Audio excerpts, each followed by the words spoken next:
Everybody, thanks for joining me on the Building Excellence podcast. I've got my good friend, Caleb Lade, here to talk about his story, and he's done a lot of really awesome things that I wanted to share with you guys, so thanks for being on the show. Absolutely, Yeah. Glad to be here. So if you could, just kind of share with us a little bit about your upbringing, like where you were raised, what you did growing up, and if your parents were impactful in your life, what was that like? Yeah, so I was born and raised, I was born in Oregon, and then we moved shortly after, and then I was raised in Oklahoma, specifically Tulsa, Oklahoma, like Bailey. For the most part, I lived in Tulsa, and then we moved to Bixby, Oklahoma when I was in 6th grade. I was pretty active growing up. We were always, playing sports probably every single season since I was in 1st grade or earlier even. I think basketball and baseball were the first sports I played. And then started football in 3rd grade and played all the way up through high school. So basketball became probably my first love growing up. I was just addicted to it. Started playing year round in probably early elementary school, all the way through middle school, and part way through high school. And then really fell in love with football as well, but kind of fell off for a little bit, and then in high school picked back up, and that was kind of became the thing I focused most on. Yeah. What else? I was also kind of involved in other things as well.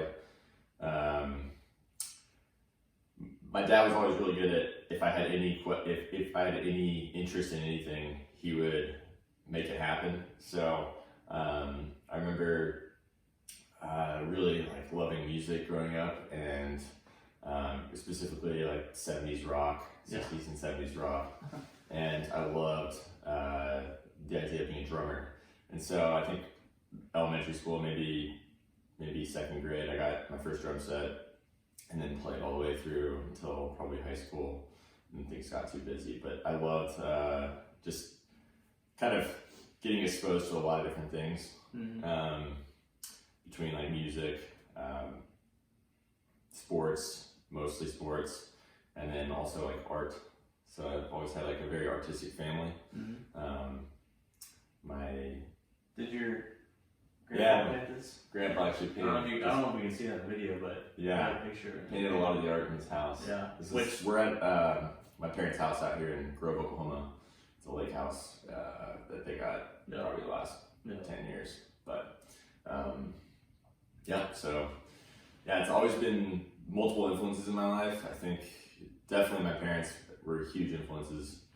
My mom specifically, athletically, she was a good athlete. She was a state track 400 gold medal or winner, I guess, first place in her high school career, and then continued with athletics kind of throughout her whole life. Taught classes, personal trained. Now she's a full-time personal trainer for the last probably 15 years. So she's always had a really big influence on me thinking about health since I was a really young kid. Which is great. Yeah, it was. I probably took it for granted for most of my life, but it's definitely been one of the biggest influences in my life for sure. Yeah. Just getting to really understand how food fuels you from an early age is probably something unique that most kids don't get. And then always was trying to work out with her and all that stuff since I was pretty young. Mm-hmm. My dad was a physician, so he definitely influenced me as well, but not in the way that a lot of doctors' kids are influenced. He never pushed me to be really any specific thing. Just he wanted me to go after what I was either good at or whether I was interested in it. So those were the two things. If I was interested in it and good at it, he would fully support me and continue whether he bought me basketball lessons growing up. He always, if I needed something new for drum set, he'd always have it. We'd always go to Guitar Center or something like that pretty quickly and get it. If it was anything that I was like trying to better myself, he was always for it. If it was things like video games or something like that, I wouldn't ask my dad. So it was more of the other, anything that was like related to sports or pursuing something to get better at, he was always supportive for it. So I definitely want to do that with my kids as well when I have them. But yeah, so I'm trying to think if I missed anything. Yeah, before we get on to other stuff, one of the things I was going to say, there's a story when you talk about your mom being very competitive. Yeah. Tell us a story about like your mom, tearing her ACL and still running around. That's kind of a fun story. Yeah, so my mom actually tore her ACL in high school, but at the time they didn't really get it looked at. She just thought she injured it, and they never like got it assessed or got an MRI or any real diagnosis. And so she just was on, I don't know, just kind of was easy on it for a little bit, for a couple months, and then continued getting back into it, like did her own therapy essentially, and then in college continued running, and then she's been a runner her whole life. She this whole time, probably until she was 45, didn't know she had a completely torn ACL, partially torn MCL, that's like, and her meniscus is all messed up, and she just like never complained about it until she started getting a little bit of laxity in her knee, but it was amazing. Like when we found out, we were like, oh my gosh. Yeah. I complain about little things. Sometimes I'm like, my mom has a torn ACL. She's had it for her whole life and never made a complaint. She's like a machine at her age, so it's pretty cool. Mm-hmm. Yeah, so obviously parents were super encouraging, super important in your upbringing. Like they were always there to support you. And it sounds like that was a big component of growing up and becoming the person you are today. Yeah, absolutely. So one of the things, so you talked about playing sports, so you got to high school, and that's really where we met, is in high school. Right. And so we played basketball and football together, and you said football started to transition to be something that you did more of when we got to high school. Yeah. So just to briefly go over everything, you played high school football, and you wound up going to TCU for college, and you wound up walking on the football team at TCU. And not only you walk on the football team, you also did pre-med, pre-business, right? Correct. So for any of you that don't know, athletics in college is obviously a lot anyway. Yeah. And then when you add on top of that, doing pre-med and pre-business all in one, like Caleb, you may not think it's that big of a deal, but that's a lot to put on your plate. So talk about the experiences like playing football, like why did you decide to play? And then just kind of talk about your college experience. Yeah. I've been asked that before, whether I regret playing football because of the things coming out with like traumatic brain injury and stuff like that. And I think you can't really live like that. You can't live like having regrets. At the time, it was something that was really important to me. I really loved the game of it, and I loved specifically defense. I loved analyzing offenses and trying to like outsmart them. Kind of watch film and realize that you could, if you put enough time into it, you could predict the play based on the first 2 seconds of it. All because of preparation. All because of prep, and I loved that. Like just in high school, I didn't really have that experience until high school.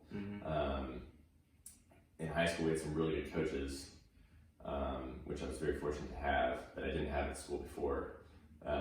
And they kind of taught you how to play smart, not just fast or strong, but just smart. And I think that made me, honestly, like without them, I probably wouldn't have pursued college football. But that soon, probably early junior year, became my goal was to play college football, and I made that a goal. And even though I didn't get a scholarship at a D1 place, I knew I wanted to play D1 football, and so I was like, I'll earn my scholarship. So that's what I just decided to go to TCU. They were a Mountain West school. Pretty much one of the biggest reasons I went to TCU is because I knew Gary Patterson was a defensive coach, and that he liked to develop players into their positions. And so I thought that would be a good fit. And so I tried on in the fall, got on the team, and also too, this is, what year is this? 2012? 12, right?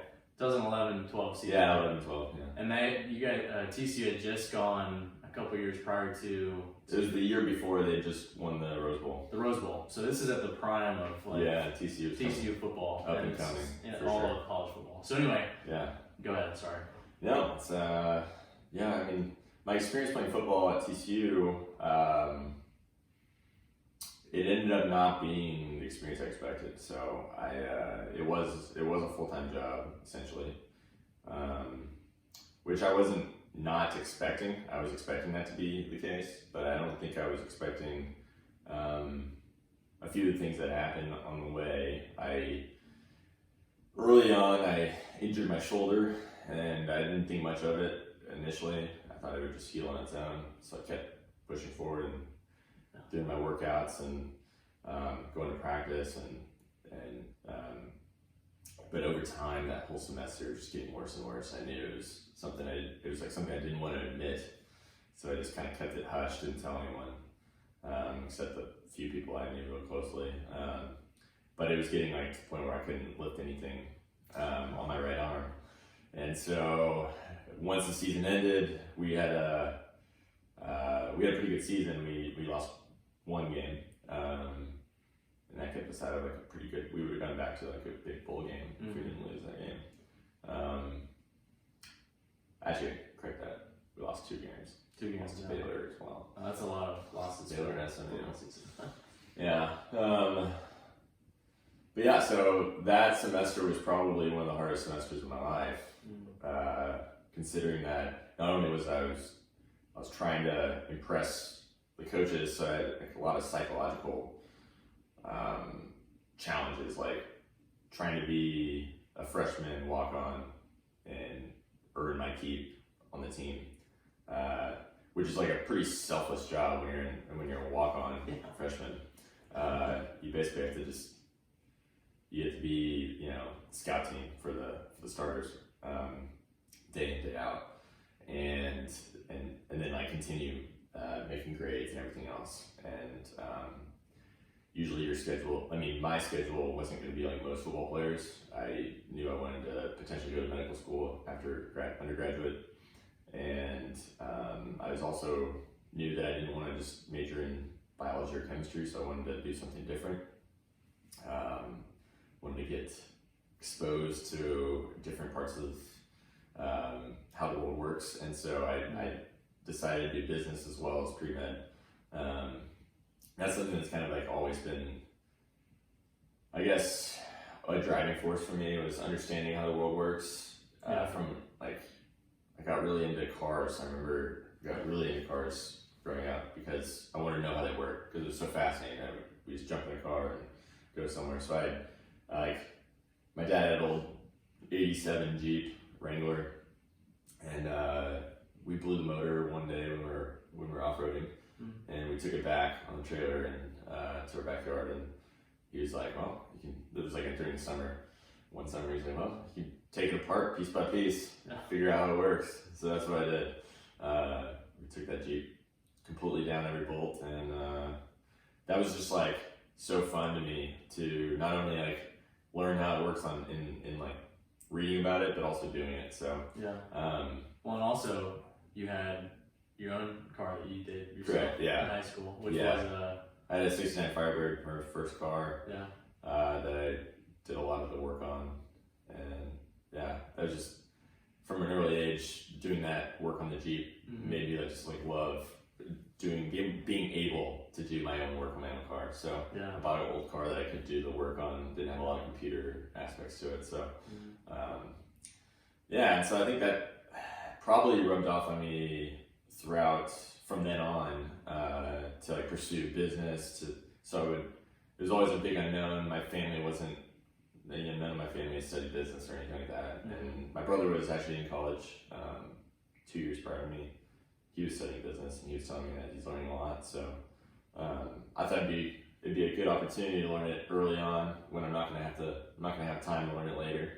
As a doctor. So that ended up being a really good choice. So, but initially it was very challenging in school because to get into business school you have to have good grades.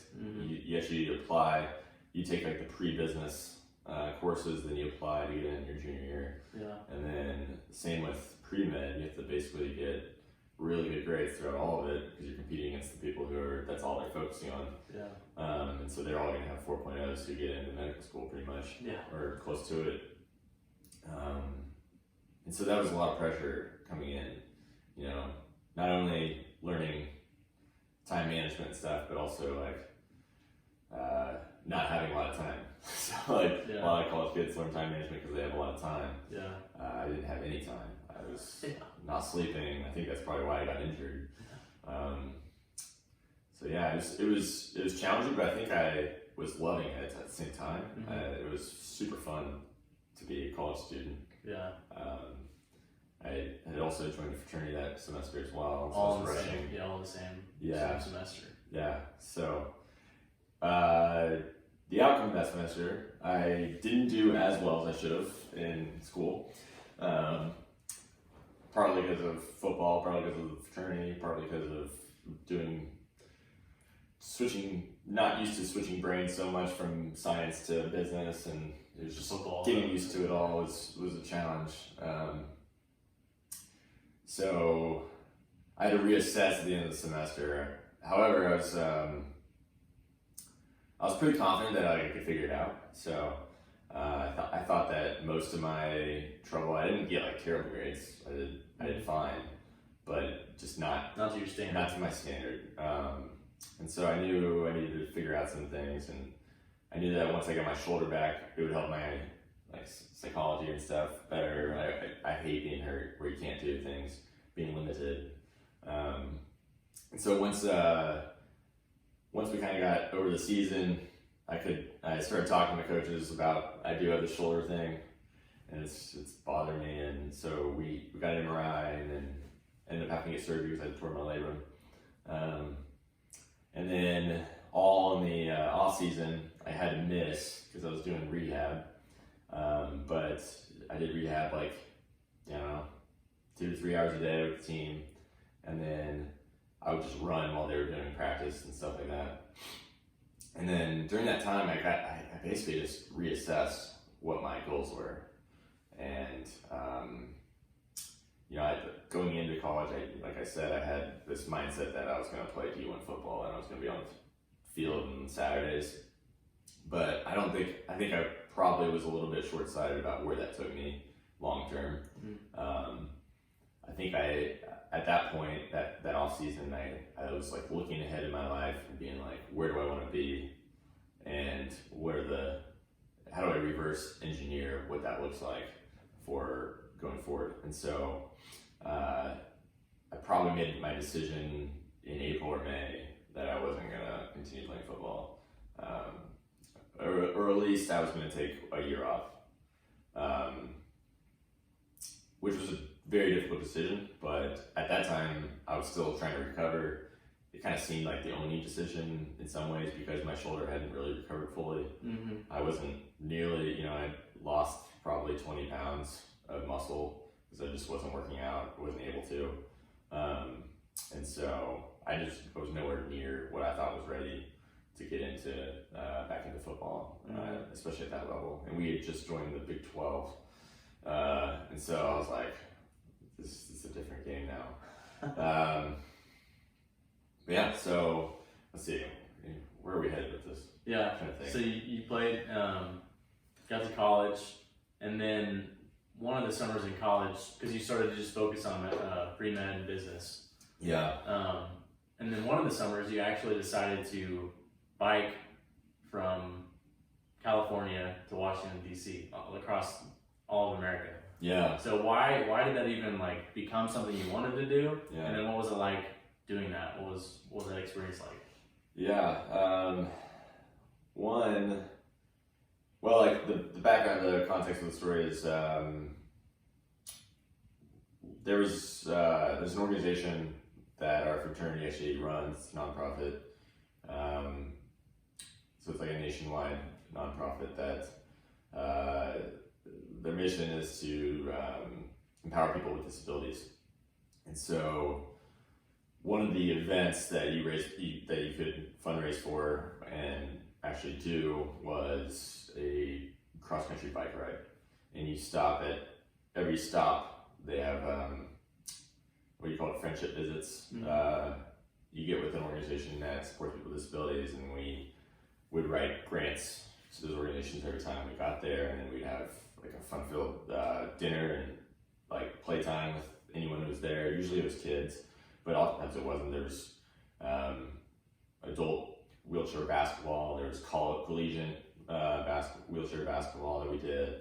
There was a lot of different groups that people we like went and hung out with throughout the trip from west to east, and it was really fun. So I knew it was going to be fun, not only from accounts of people who've done it in years prior, but also because it's just like right up my alley to do like an endurance bike ride. I mean, I'm kind of an endurance runner naturally. My mom and I have always ran together.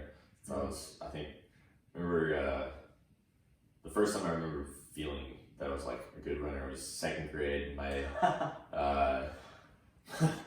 My brother was in summer school, and there's a track at the school, and my mom and I, while he was going to class for like an hour or two, we would just run around the track. And so I probably ran 3 miles a day every day for all summer. And then after that, it was just like, I didn't know that. I was like just hooked. Like I could beat anyone in my class, you know. So it was just like I ran all summer. So it was really fun. I basically since then have loved running. Well, and you just completed an Ironman. What was it last? 2018. 2018. So a year ago. Yeah. Or 2 years ago now. Man. Wow. Crazy. But yeah. So anyway, go ahead. On the bike trip, I did it for multiple reasons, but one, it was for a good cause. Two, I love like the idea of being able to push myself daily. We were averaging like 85 miles a day on the bike for like 50 days. In the middle of the summer too. In the middle of the summer, going to the south route. Not going north. But Yeah, going south. Going south to It's a little toasty. to the hot states. And then also it's a huge adventure. You get to see the country way differently on a bike than you do in a car. For sure. So a lot of people think it'd be really boring. You actually can't have headphones or anything because you got to hear people like calling out obstacles and stuff, and cars. And so one, you get to know the guys you're riding with very, very well. Two, you get to see so much. I mean, you get to really experience every scene. Oh yeah. Including the heat and the climate. But yeah, I absolutely loved that summer. That was probably definitely one of my most memorable summers that I've ever done in school. I was fortunate not to have to work that summer. So definitely I'm fortunate to have gotten that opportunity, but ever since then I've loved cycling. A lot of people like hate their bike after, but I just like loved it. Yeah. So yeah, we started in Long Beach, California, and over the course of the summer we made it to Washington D.C. Which was really fun. Arriving at the Capitol and where was like one of your favorite stops on the trip? Obviously, I know you got the Danville Braves hat on. So yeah, I do. Still have it. If you could pick one spot, what would be the one spot that would have been your favorite throughout that experience?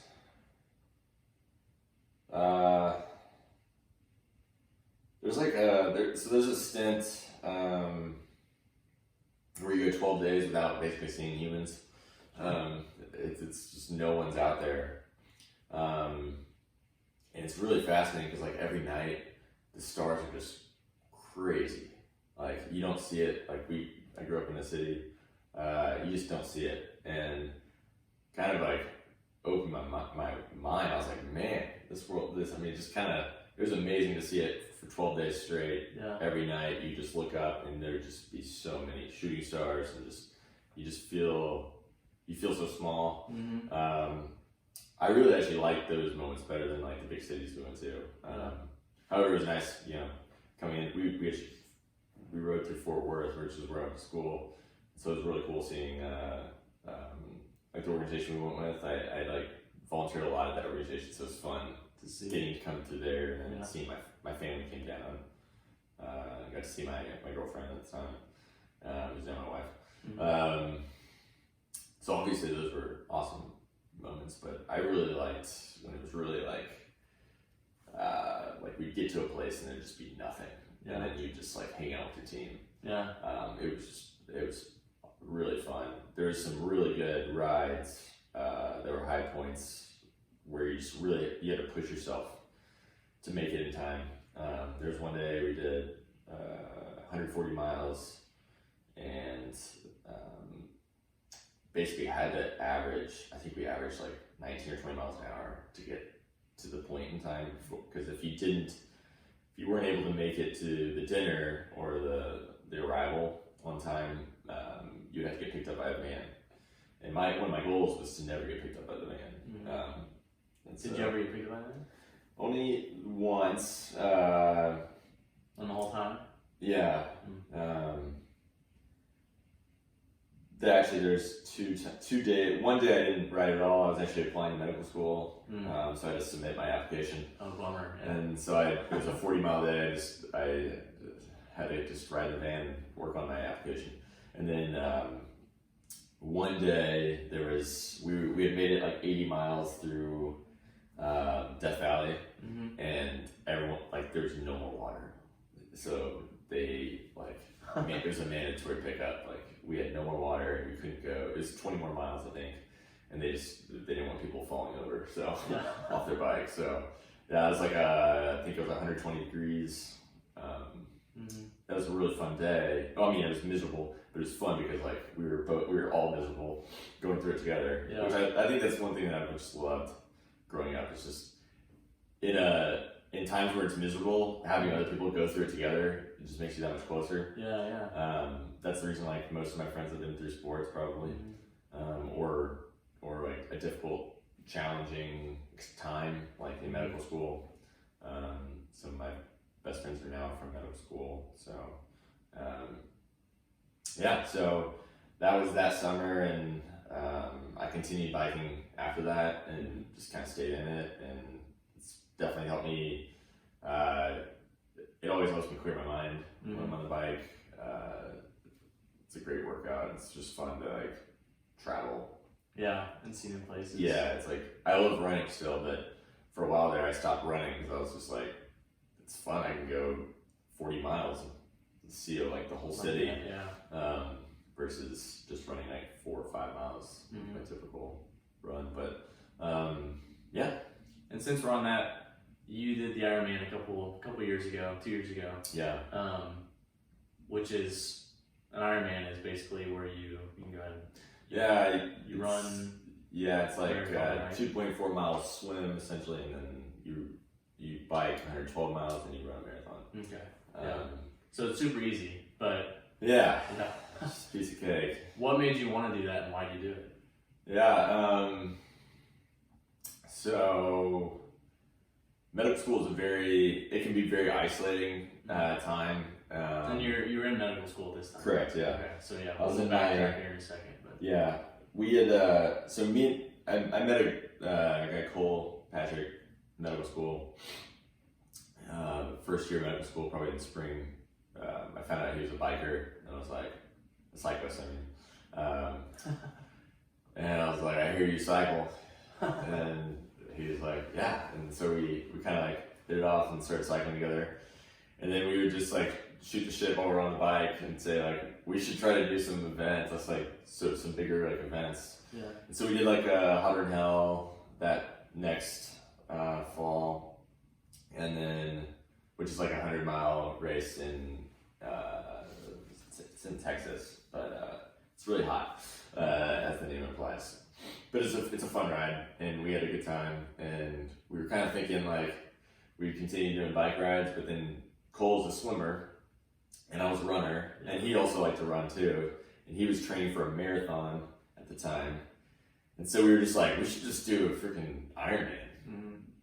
I had never done much swimming at all, and I had never done neither So, did he. yeah. And So why not do it, right? Yeah, I was like, well, we'll just shoot for it's not the hardest one. There's now ultras and stuff. Sure. But in our minds, it was probably we thought that was like the pinnacle to do an Ironman. And so we're like, we should just do an Ironman. We'll have time during second year to train. Mm-hmm. Second year is first and second year are a lot of just classes, and medical school is becoming more and more online. Like not online, but lectures so you can just rewatch. Mm-hmm. And so we found it really beneficial to have like a structured training program. Yeah. Because it really helped us just kind of structure your time. Mm-hmm. It can get easy to just study and never stop in medical school and feel like you just never can learn enough. Yeah.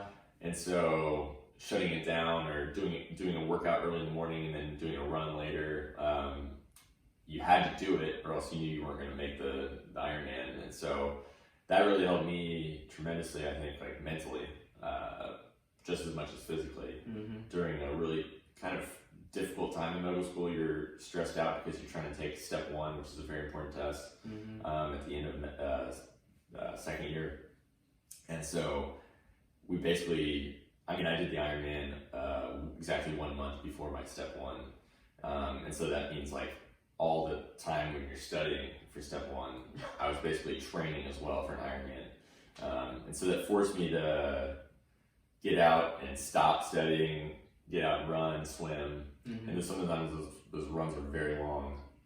I would actually recommend it to people, not doing an Ironman or anything like that, but just finding some other goal. If you're going through like a really difficult academic program or anything, like even work related stuff, I found it very, very helpful. Like a lot of people struggle during that time in medical school. They're just in the books, alone, studying.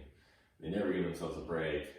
And it's almost counterproductive eventually because there's just, your brain wants to do other things and you want to, and like, it actually helps you to learn the things when you are studying. So yeah. I found that that was probably one of it definitely significantly shortened my time that I had to study. Yeah. But I always, since college, me and a buddy always reference Parkinson's law because we were procrastinators. Never, I don't know. This has been my style for a long time. Just kind of, if it's an easy class, I can just walk. I'll just walk into class studying what I need to study and then take the test.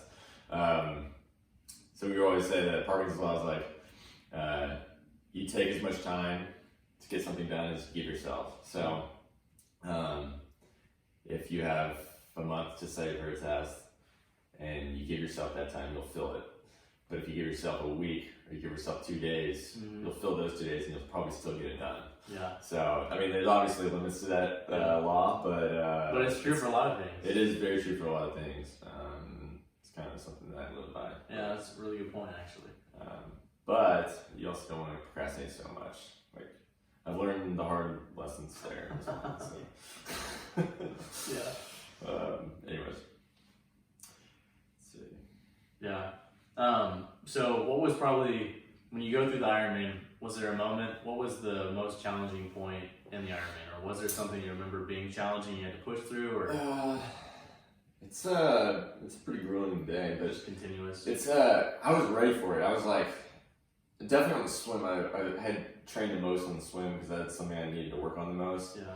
And man, when I got out there, I had so much energy. And actually, I just slept like 4 hours before it because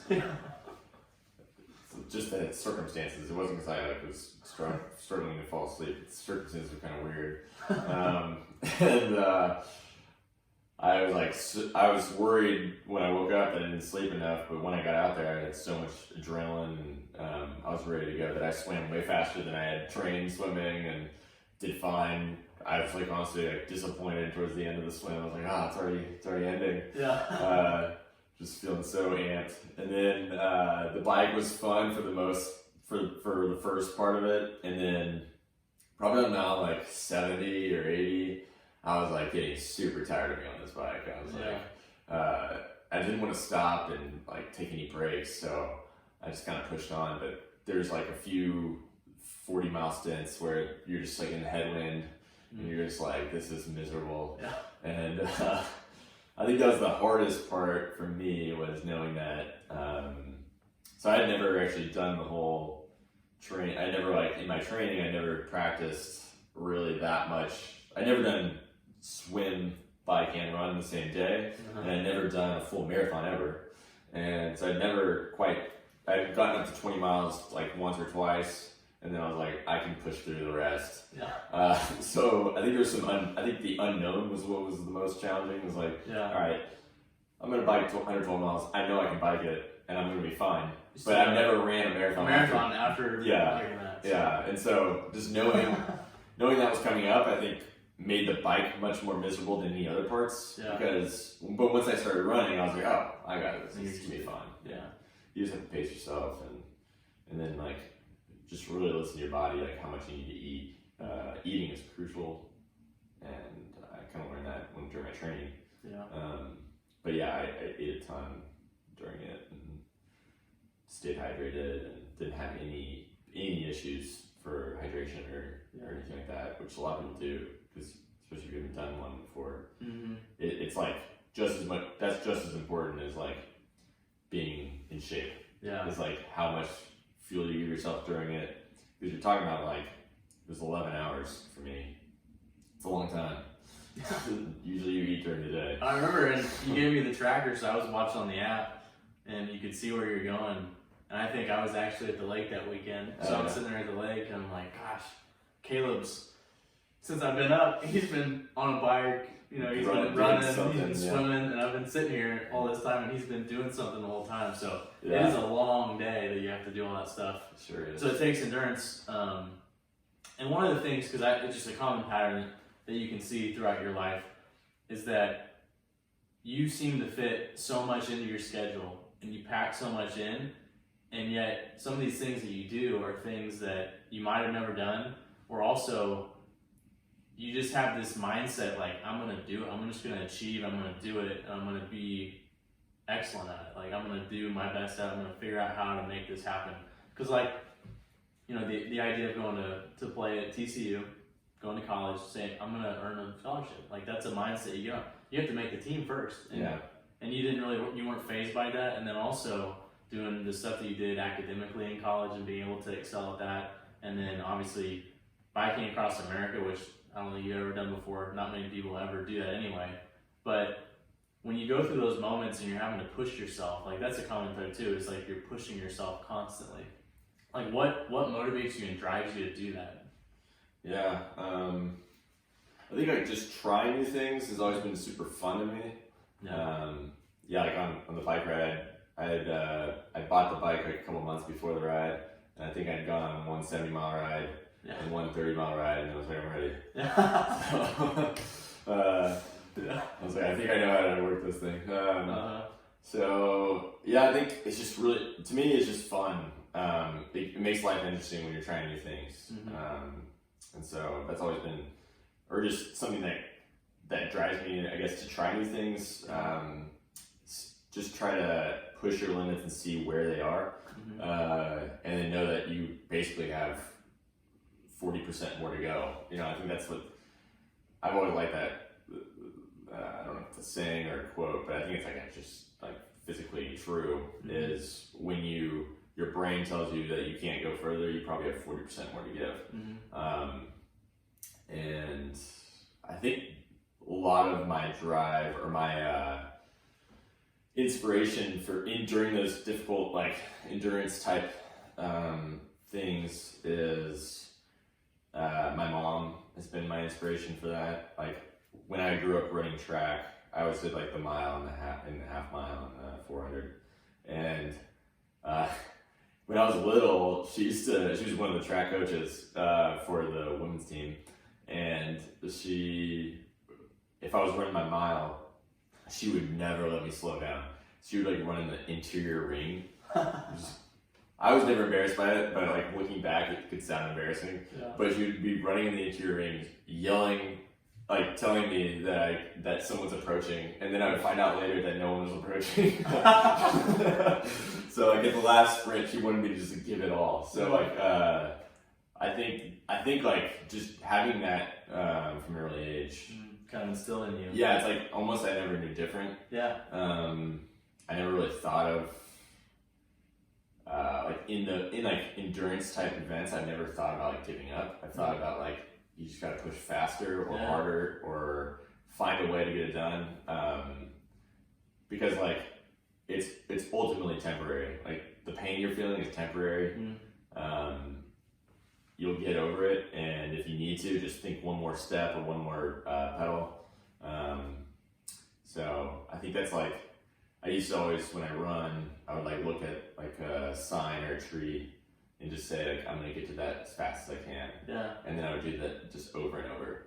Yeah. Find the next one once you reach it. Yeah. And that's similar to what I did on JOH, which is the bike ride. Is just say like, all right, one more mile, and then anyone can ride a bike for a mile. Yeah. And so like if you just break it down, break it into small pieces, you get it done. And so that's kind of, I guess, how I think it through during when I'm, doing things like that, even in medical school. It's a long path to get to be a doctor and to be a surgeon. And so you kind of have to break it up and be like, all right, one more big test, and then if I do well, I'll keep the doors open. So that's another thing. I try to keep doors open because I don't like to shut them. And so to keep doors open, you kind of have to learn a lot of different parts of different interdisciplinary learning. I think is really important for me to understand a lot. Sometimes that can like inhibit me from getting as deep into the thing I should be. Yeah. And that's like a fault of mine, but eventually I'll get there. Yeah. I'm sorry. He's got a fly on him that keeps landing on his face, or his hat, or his ear, or his eye. We just need to knock that thing out first. Caught a fly earlier in this room. Yeah. So we do have flies while we're shooting this, so there's obstacles. But it doesn't stop Caleb from focusing on what he wants to talk about. There you go. So, I think that's one of the things that I admire about you. Obviously, you're one of my best friends, but when you take a step back and think about the admirable qualities that you have, just the ability to focus on something and just go do it. Like, there's what you just talked about. That's exactly the thing that allows you to excel at the things that you do. And I think that's something that a lot of people need to hear, because a lot of people probably feel like sometimes, oh, I can't do this because of this, or this. You need to have the mindset, like you can achieve it. It's all in your mind. Like if you decide to do something, you can do it. But you gotta have goals, and you gotta stay focused, and you gotta keep pushing yourself each day. Yeah. And I think that's something that's really valuable that you can implement in your own life to achieve the goals that you want to achieve. And going on that, one of the reasons I really like endurance sports in general, like running, and not everyone can run, but most people can. You can get to it. You can walk and then start running. What I love about it is there's nothing stopping you. Like there's no external force. You don't have to have a gym membership. You don't have to have anything. It's just you and deciding to put your shoes on and go run. And then when you're running, it's you deciding whether to quit or keep going. And so I love the agency it puts on you. And then I think a lot of things are like that in life that we don't really realize. We have I get in a mindset where I think like I'm getting inhibited by something else, but really it's just my own thinking. Like it's a limiting thought that's preventing me. Not my actual there's always something you can be doing to get to your goal. And you can you basically just need to forget about everything else that you have no control of. And if you focus on things you do have control of, you'll almost always get to that goal.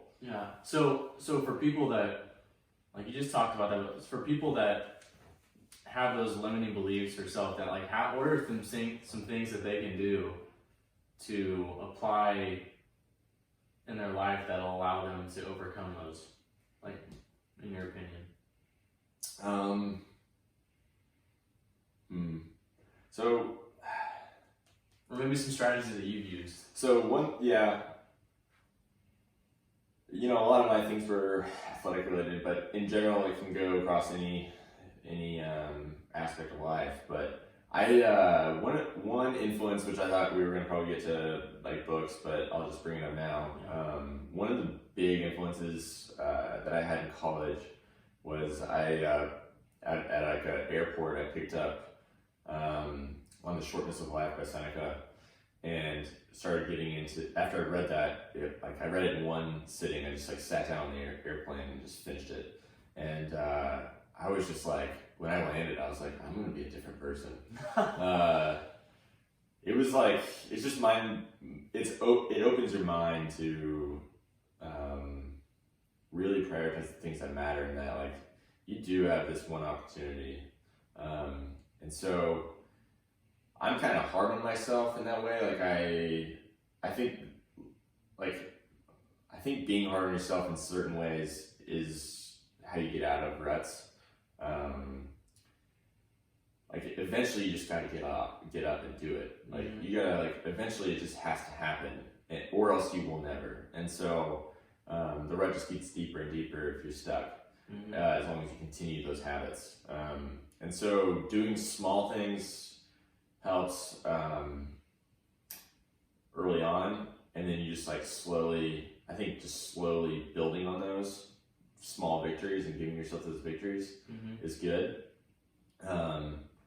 But like really reassess, like I think it helps to have a philosophical thought about your life, and to like contemplate your death and be like, what did I achieve during, like when you're on your deathbed, what did you achieve? And it doesn't need to be something that you're applauded for or anything like that. It could be something as great as being the best dad you could be, or the best son or daughter you could be, because a lot of people are taking care of people, their family members and stuff, and like that's a difficult job, and it's not glamorous. You're not the CEO of some company, but you're doing something very important and impactful. And if you realize that, like, there are so many things that you can be excellent at, and so many things that are worthy of putting your time into being excellent at, then you're like, I don't know, I think it's just important to, whatever you do, know that you gave it your best, and know that at the end you can say, like, I was great at that because I cared and I pursued it. And I think a lot of people assume that if you're not highly regarded in society for being an entrepreneurial in Silicon Valley, or all this stuff that we hear all the time, that you weren't big or important, which in my mind, a lot of that comes with its garbage, and there's a lot of other things you could be focusing on, your own goals, and it's really like up to you ultimately to seize those opportunities. So, like for me, I think like I've gone through different phases where I have different goals. I'm not going to be an Olympic athlete, however cool that would be. So my aspirations athletically are really for my mental health, so that I can treat my wife the best, because ultimately that's my most important thing. And I know that I'll be better off, or our relationship will be better off if I feel confident and healthy in my own body and my own health and my mental health. And so that's why I continue to run and stuff. It's not because so I guess what I'm saying is, like, I know that the other aspects of my life will be better off if I try to achieve in my physical life. So it's not because I want some reward, or I want to win something, or to be noticed or anything like that. It's because, like, I think this will help the part that I'm really prioritizing.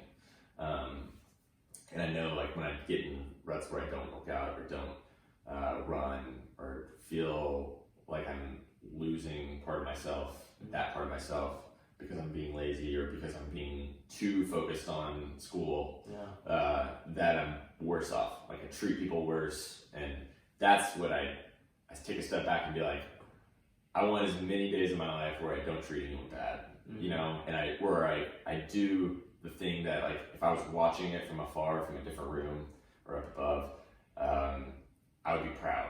Yeah. And so if you like have some sort of mindset like that, where you can get into that mindset, you're sitting, you're kind of being lazy and you've been laying around or too much, and you can like pull yourself into that mindset, be like, would I be proud of this? That usually gets me up. Yeah.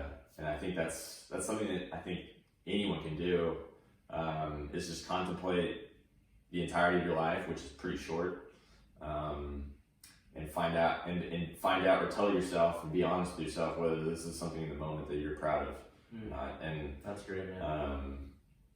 yeah, and like honestly, like a lot of people, including myself, you can use like a mentor of sorts. Like, it doesn't have to be someone you know, but like someone who you look up to. Like my grandpa who painted that painting was a very stoic person, but very like just truthful. Like I just felt like he had so much wisdom. Didn't speak a lot. It's just what he spoke was like meaningful. Yeah. And I've always really valued that. Brevity. And brevity. And he always like worked hard. Yeah. Never complained once. So I like think of those qualities, and then I can just I have a picture in my head of what that looks like, and it's him. And so I think of him. He's not here with us anymore, but in moments where I'm like doing something I shouldn't be doing, or I know I feel the guilt, it's like it's one thing to just feel guilt and then just feel pity for yourself, or to feel like you're not a good person. But it's another thing to like have someone to look up to and be like, I'm inspired to be better. I'm better than that. Yeah. He's watching this. Yeah. And knowing that, and if you just put yourself in that position and be like, someone's watching this. Yeah. You're like your idol. You're the guy you look up to or the girl you look up to is watching this. That can like incite some change. Yeah. And I think that's honestly I've had that for a while. That like feeling that someone who I really care about is watching this. Yeah, no, that's so good. Yeah. I mean, there's so much more we can talk about. But before, just for the sake of time, just a few more questions and then we'll wrap it up. But, Okay. well, this is great. So you just got married, but you've dated Paige for a long time. Yeah. And so now you're married. How has she made you better? She's made me much more conscientious about how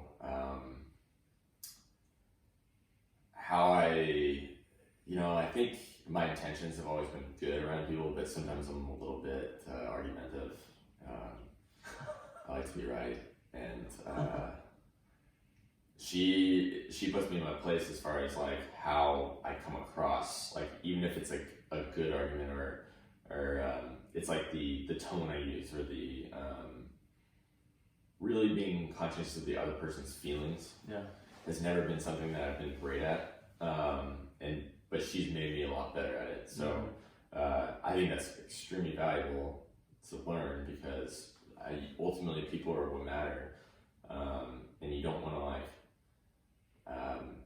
upset people unintentionally, which looking back I probably have done like many times, and I think I'm getting better at it, but it's work in progress. Yeah. Also, she's really good at. I think she's really good at prioritizing what matters in life, and I think sometimes I get.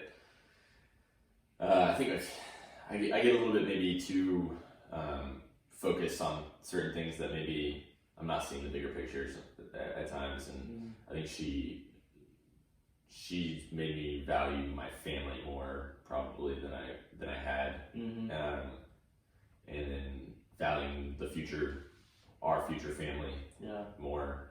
Like that matters to me so much more than it ever had before I met her. Yeah. How our family interacts and what we do at dinner time, and like I'm just thinking about those things now that I never had ever thought about. So so just being intentional with the people you're with, and it's not about being right all the time. It's about like showing your love and like making them know that you love them. And maybe I haven't been as good at that before, and I'm not the best at it now, but I'm getting better. So. Getting better. Yeah. Yeah, that's great. So real quick, you talked about a little bit before. What does building excellence mean to you? Yeah, I don't think so. I think building excellence is a good name because similar to like developing anything, it's never quite done. You're never right. You're never excellent. I don't think it's always a moving target. Yeah.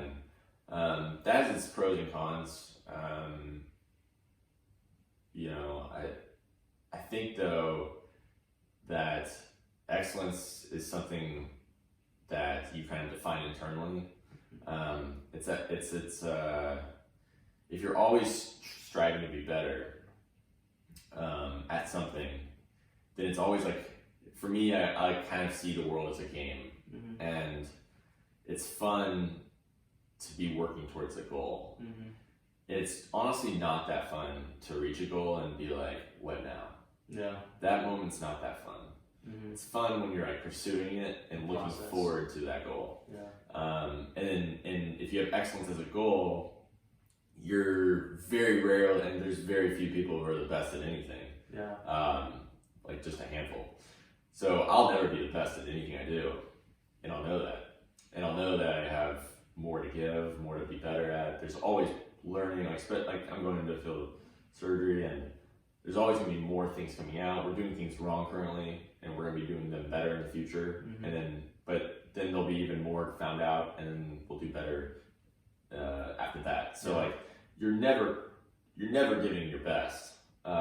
You always could be a better future, and I think that's actually like hopeful because so I guess to answer your question, what is excellence? I think it's a continual pursuit. I don't think it's a thing you reach, but I do think like if you're striving for excellence and you feel like you're striving for it, then you'll be satisfied. So like I think if you stop short of excellence, of striving for it, you might feel like you left something on the table and you could have been better. Yeah. You'll have regret. Yeah. But I think if you're striving for excellence, you might not have regret. I haven't reached there yet, not even close. Yeah. Anything. So, but I hope to be, excellent at a handful of things. Yeah.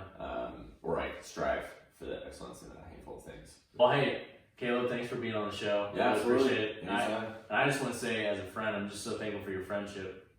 Everything that you talked about just a little bit ago is the epitome of what you do to the people around you. Like, as a friend, you push me to be better because of what you do and the way you push yourself and the way you try to strive for excellence in your life and your relationships.